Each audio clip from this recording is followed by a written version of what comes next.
একেবারে প্রাথমিক নিয়োগ দুর্নীতি মামলায় এক চার্জশিট জমা পড়ল ব্যাংশাল আদালতে এবং সেখানে মানিক ভট্টাচার্য, রত্না বাগচি, বিভাস অধিকারীদের নাম নেক্সাসে তারা চাকরি বিক্রি করেছে।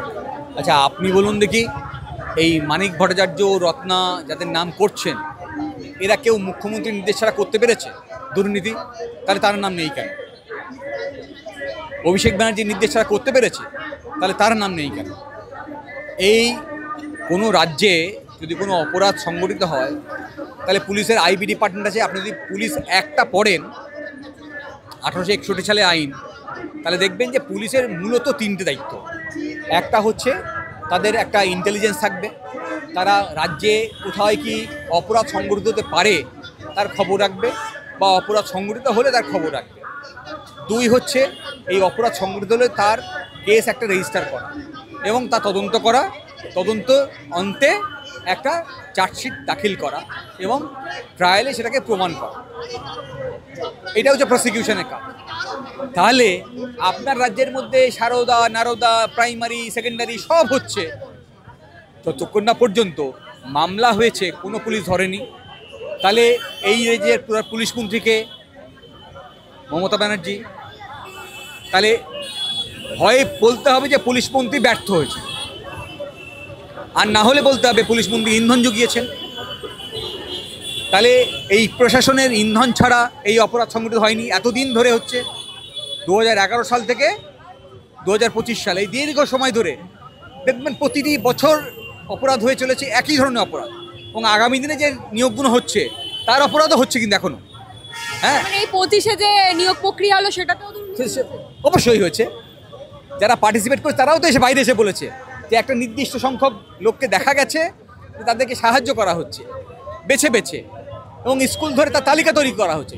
এটা একটা যে বলে না, একটা রাষ্ট্রীয় চক্রান্ত। সেই রাষ্ট্রীয় চক্রান্তের শিকার হচ্ছে সাধারণ মানুষ। হ্যাঁ, এইটার একটা যে স্ট্যাচুটারি রূপ দেওয়া হয়েছে। হ্যাঁ, তাহলে এই যে প্রাতিষ্ঠানিক রূপ দেওয়া হয়েছে, এই রূপটা কে দিতে পারে? যারা ক্ষমতায় আছে তারা দিতে পারে, যারা প্রতিষ্ঠান চালাচ্ছে তারা দিতে পারে। তাহলে এই মানিক ভট্টাচার্য বা রত্না বাগচি যাদের কথাই বলছেন, এরা কেউ প্রতিষ্ঠানের মতো ছাড়া করেনি। তাহলে আমার প্রশ্ন হচ্ছে, সিবিআই শুধুমাত্র এই 2-3 জন চুনোপুটেকে গ্রেপ্তার করে কেন ছেড়ে দিল? কার নির্দেশে? তাহলে কি যে কথা আমরা প্রতিনিয়ত বলে আসছি, আসলে পুরো দেশটা পরিচালনা করছে আরএসএস এবং তারই 2টি শাখা সংগঠন, একটা তৃণমূল, একটা বিজেপি, তারা আসলে তার নির্দেশে চলছে? তাহলে কি আসলে রাজ্য পুলিশ, কলকাতা পুলিশ বা সিবিআই বা ইডি আসলে আরএসএসের নির্দেশে চলছে? তার জন্যে শুধু চুনুপুটিকে ধরতে হয়েছে, বাকিদের ধরা যায়নি? এ প্রশ্ন রইল। এই প্রশ্ন সাধারণ নাগরিক জানে, আর এই প্রশ্ন আমি সিবিআইকে করলাম। আপনাদের দায়িত্ব ছিল নিরপেক্ষভাবে তদন্ত করা, কিন্তু আপনারা পারলেন না। নিরপেক্ষভাবে তদন্ত করলে আসলে যাদের ইন্ধনে, যাদের নির্দেশ ছাড়া, কনস্পিরেসির পার্ট, যাদের চক্রান্ত ছাড়া এই ধরনের দুর্নীতি হতে পারতো না, তাদেরকে আপনারা ধরেননি। যদি সম্ভব হয়, যদি আপনারা আপনাদের নিরপেক্ষতা প্রমাণ করতে সক্ষম হন আগামী দিনে কখনো, তাহলে সবাইকে আপনারা যুক্ত করুন যারা অপরাধী। আমি বলছি স্যার, আপনি বললেন যে 2025-এর নিয়োগ পরীক্ষা সেখানেও দুর্নীতি হয়েছে, কিন্তু ব্রাত্য বসু তারপরেই তো প্রেস কনফারেন্স করে বলেছিলেন যে স্বচ্ছতা সব দিক থেকে বজায় রাখা হয়েছে। এবং শুধু তাই নয়, যে 2016 সালে পরীক্ষায় ওএমআর শিটের সাথে কার্বন কপি ছিল না, 25-এ সেটাও ছিল। তাহলে তো স্বচ্ছতা তো বজায় ছিল। প্রাতিষ্ঠানিক দুর্নীতি বলেছি, আর দয়া করে ব্রাত্য বসুর নামটা নেবেন না। একজন দুর্নীতিপরায়ণ লোক, একজন অপরাধী, তার কথায় কেন? আসলে কাকে বাদ দিয়ে কাকে বলবো? একটা দল পুরোটাই অপরাধীদের নিয়ে চলছে, ফলে কাউকে বাদ দিয়ে আসলে কারোর নাম না করলেই ভালো হয়, আমাদের বলতে সুবিধা হবে।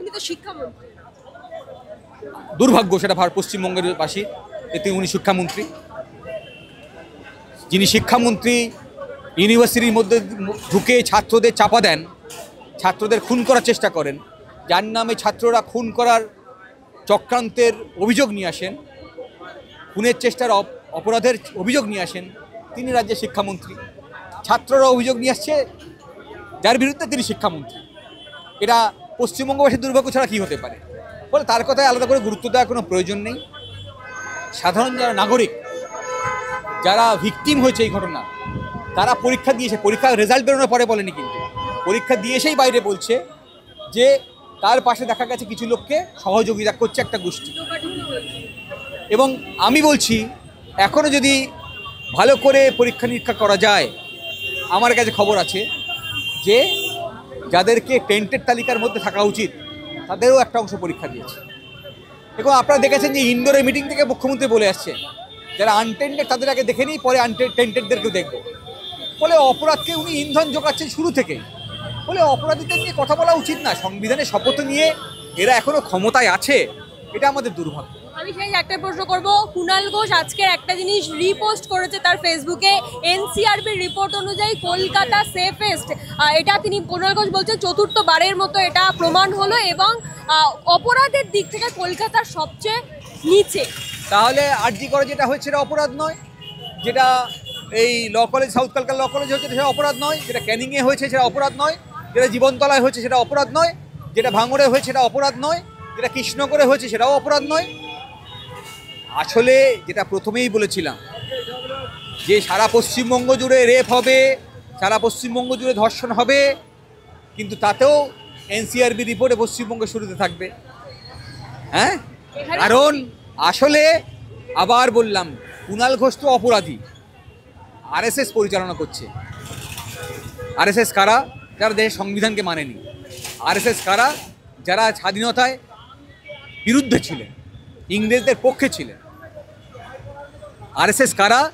যে সংগঠনের একজন সদস্য বোম্বে হাইকোর্টের বিচারপতি ছিলেন, তিনি সেদিনকে সংবিধান প্রণয়ন হয়েছিল সেদিনকে উনি ঘোষণা করেছিলেন যে দেশে মনুকোড আছে সে দেশে সংবিধান রচনা করার দরকার ছিল না।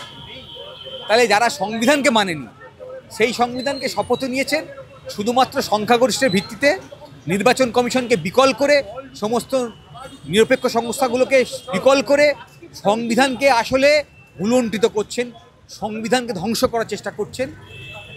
আর এই সংবিধানকে বাঁচানোর দায় আমাদের ভারতবাসীর।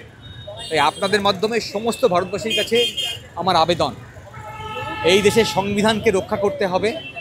ভগৎ সিং, মহাত্মা গান্ধী, নেহেরু, নেতাজি সুভাষ, ক্ষুদিরাম, আশফাকুল্লাহ খান সকলকে সম্মান জানাতে এই দেশকে রক্ষা করতে হবে।